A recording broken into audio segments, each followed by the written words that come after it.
तो दर्शक बंधु आपण मानक पई वर्तमान गोटिए बहुत बड़ खुशी खबर आसी। तो ना खुशी खबरटा कौन ना वर्तमान सरकार तरफ आमर सुभद्रा योजनार आवेदन फॉर्म को वर्तमान आपण जारी कर दि जाइए। तो यही सुभद्रा योजनार फॉर्म आमको कौटू मिल ना आपण अंगनवाड़ी केन्द्र आपण पाखे मो सेवा केन्द्र किंबा आपण ब्लॉक रे आपण को फॉर्मटा मिल जिवो। तो ये फॉर्मटा आणिकी आपण माने पूरण करेंगे एवं पूरण कर सारा पर आपणकर आधार कार्ड आउ बैंक अकाउंट सह नहीं कौन भी मो सेवा केन्द्र में आपड़ दाखल करेंगे। तो आम पाखे बर्तमान देखिपे आमर आवेदन फॉर्मटी आसिक पहुँच जाइए। तो ये वीडियो में आपको डिटेल्स रे कहबी आपण मैंने केमिति यही आवेदन फॉर्म को पूरण करेंगे। दर्शक बंधु ये आपने देखिपे सबुठ इंपोर्टाट नोटिफिकेशन ना कौन यही फॉर्म संपूर्ण मागणार उपलब्ध।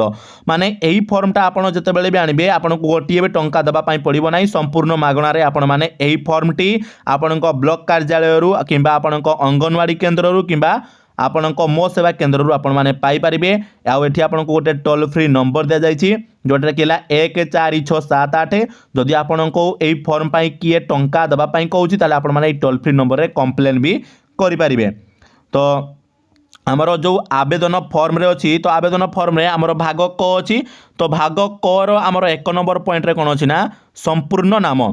तो आपण आवेदनकारी ना को एठी देबे माने जो महिला ना रे सुभद्रा योजना रे अप्लाई करा होथबो तांकर ना को एठी देबे। तो मन रखंतु आपण को आधार कार्ड रे जो नाटी अच्छी जो भली भाव में आधार कार्ड रे नाटी लिखा जाइछि ठीक सही भली सेम टू सेम आपण को एठी नाटी देबार अच्छी किछि भी चेंजेस करिबार नाही। देन नंबर 2 पॉइंट आमर अच्छी कौन ना आधार संख्या। तो आपण को आधार कार्ड नंबर को आपण माने एठी देबे। तापरे नंबर 3 रे अच्छी कौन ना आपणकर स्वामी बा पितांक नाम। तो मन रखंतु एठी से लिखि देछि भी आधार अनुଯାयी। तो आपण को आधार कार्ड रे जो महिलांकर आधार कार्ड रे बापांक नाम अच्छी बा पितांक नाम अच्छी से एठी तांको पिता को नाम दियंतु। जो महिलांक आधार कार्ड रे तांको स्वामी को ना अच्छी तांको स्वामी को ना एठी दियंतु। देन 4 नंबर पॉइंट रे तुमरो जन्म तारीख दबो। जन्म तारीख आपण को आधार कार्ड रे जो जन्म तारीख अच्छी बा सही जन्म तारीख को आपण माने एठी देबे। अन्य कोनोसी भी डॉक्यूमेंट को एठी फॉलो करंतु नाही। तो आपण को आधार कार्ड रे ही जो जन्म तारीख अच्छी आपण माने आवेदन फॉर्म रे सही जन्म तारीख को पूरण करंतु।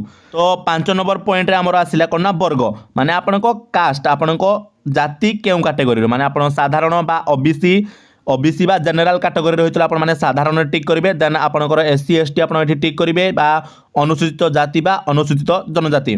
देन तापर 6 नंबर पॉइंट आमर कौन अच्छी ना आपड़ शारीरिक भिन्नक्षम होता ये हाँ करेंगे ना होते ना करदे।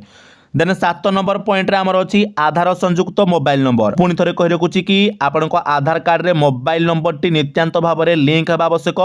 जदि आपण आधार कार्ड रे मोबाइल नंबर लिंक हैनी ताले शीघ्र लिंक कर दियंतु नहले आपण ए योजना रु बाद पड़िबे। आउ थरे आपण मानकु एठी कहि रखुची कि आम पाखरे बहुत कम समय अछि कहीं ना आमर सेप्टेम्बर 17 तारिख रे प्रधानमंत्री नरेंद्र मोदी यार प्रथम किस्ती जारी करने को जाउछंती। तो मात्र 15 रु 16 दिन भितर ही आमको यही फॉर्म आनिबार अच्छी पूरण करिक मो सेवा केन्द्र रे देबार अच्छी। तो से आधार कार्ड रे मोबाइल नंबरटा लिंक होता नित्यांत आवश्यक अटे। तो आपण को आधार कार्ड रे जो मोबाइल नंबरटा लिंक अच्छी आपण माने ताकू एठी दियंतु। देन 8 नंबर पॉइंट रे आपण माने आपण विकल्प मोबाइल नंबर को एठी दे पारिबे। देन 9 नंबर पॉइंट रे आपण जिला तापर 10 नंबर पॉइंट रे आपण ग्राम पंचायत एवं ब्लॉक को दियंतु। आउ जो माने सहर रे रहउतबे माने तांकर ward number urban local body आउ सहर बा नगर ना दियंतु। जो माने गाँ रे रहउचंती से माने एटा को पूरण करिवे नाही। देन 12 नंबर पॉइंट रे हमर हला आधार सक्षम संचय खाता थिबा बैंक नाम माने आपण जहाँ ना आवेदन करुछंती तांकर बैंक खाता को एठी देबे जो खाता रे आपणकर केआईसी कंप्लीट होइतबा दरकार माने आपण को आधार कार्डटा लिंक थिबा दरकार। एटा भी मन रखंतु जदि लिंक नाही ताले तुरंत जाई कि बैंक को आपणकर केआईसी करी नियंतु।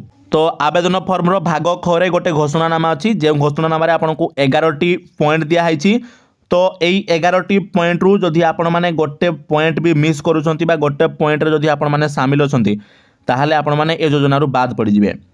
तो आपण माने एई सब पॉइंट को ठीक करबा पड़िबो। तो आपण माने 11टा रु जो 11टा पॉइंट सबू 11टा जगह रे टिक करबा पड़िबो। जदि आपण माने गोटे पॉइंट को भी टिक करूनांती धरा जाऊ जमिति आपण माने धरा जाऊ ठीक कोन करले ना सब देखि आनिले। तो मु ओडिसा रो बासिंदा ठीक कर देले 21 वर्ष रु 60 वर्ष भितर ठीक कर देले तापरे भत्ता जदि पाउछंती ताहले जे ठीक करलेनी ताहले आपण माने ए योजना रु बाद पड़ जिवे। तो एई भली भाबरे आपनको 11टी पॉइंट जाको टिक मारिबार अछि।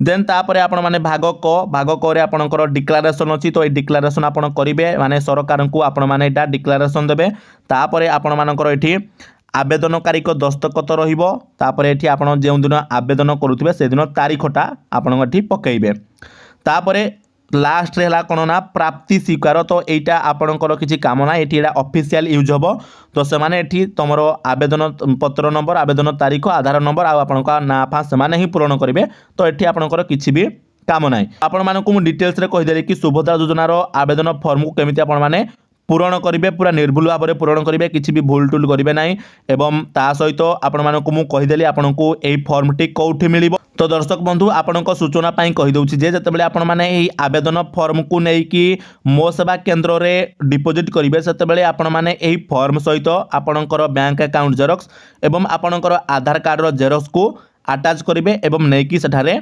देबे आउ ता सहित आपण मानक मुझे कहीदे जदि आपणकर किसी डाउट अच्छी किसी आपण मन में क्वेश्चन आसूसी ताहले आपण माने हमको कमेंट में पचारि पारिबे ता सहित वीडियो को निश्चय भाव में गोटे लाइक करेंगे चैनल रे नुआ होइछले चैनल को सब्सक्राइब करनेबे एवं आपण मैंने ये वीडियोटी को निश्चय भाव में आपण सांगसाथी मानक शेयर करूँ जहाद्वारा से भी सुभद्रा योजनार फॉर्म को केमिति पूरण करा जाए अति सहजरे जानीपारे आ निर्भुल भाव में फॉर्म को पूरण करें तो चलतु आज वीडियो एतिकी आपण सहित पुणी देखा नेक्स्ट वीडियो से पर्यंत विदाय दिंतु जय जगन्नाथ।